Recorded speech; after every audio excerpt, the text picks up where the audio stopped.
Congresswoman, so nice to have you here in studio. It's so great to be here in studio. Thanks for spending part of your Sunday with us. I mean, listen, all eyes are on Texas. I think we all, thought this would happen by now. I've talked with providers about this. I've talked with folks in Texas, though, of course, the implications are nationwide. For you, as a legislator, how are you looking at this? So I'm looking at two key things. The first is that, I represent California.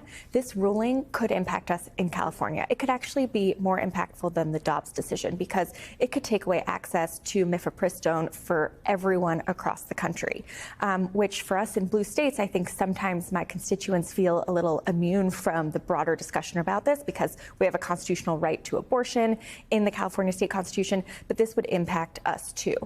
But the second thing I'm really thinking about is how they're going to enforce this decision. So we already know ProPublica did a study that showed that some of the websites that sell abortion medication have data that is vulnerable.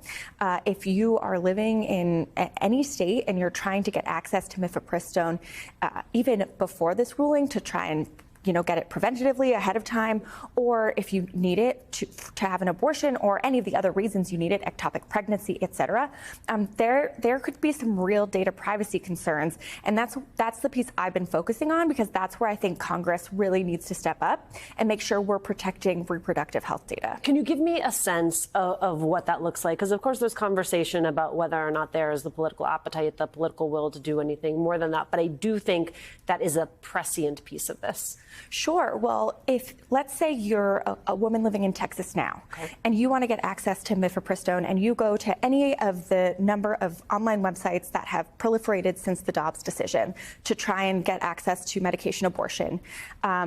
Let's say you end up deciding not to do it. You want to keep the pregnancy, but then you have a miscarriage. Well, miscarriage shows up and presents the same way as medication abortion does when you go to get care. So if you go to get care for your miscarriage and they want to try and say that you actually had an abortion that was illegal under state law, they could subpoena or buy data from that online website to prove that you bought that pill as the way they're prosecuting you for the abortion that's illegal under their state law.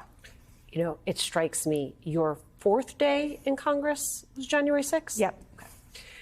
How does it feel to have colleagues who are now visiting January 6 defendants in jail, trying to paint them as political prisoners and completely rewriting what happened on that day?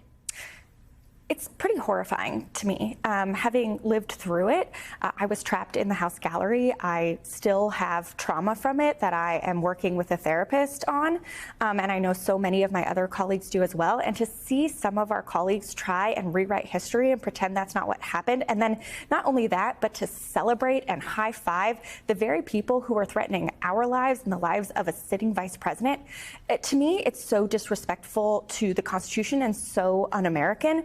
And I'm horrified, and I'm horrified at Kevin McCarthy, who we saw in the days and hours after January 6th, at first did try to hold Trump accountable, only to walk it back and now be completely beholden to the extreme right of his party. It is interesting, right? This idea that they keep saying, like, oh, he's just following them. No, he's actually a part of them.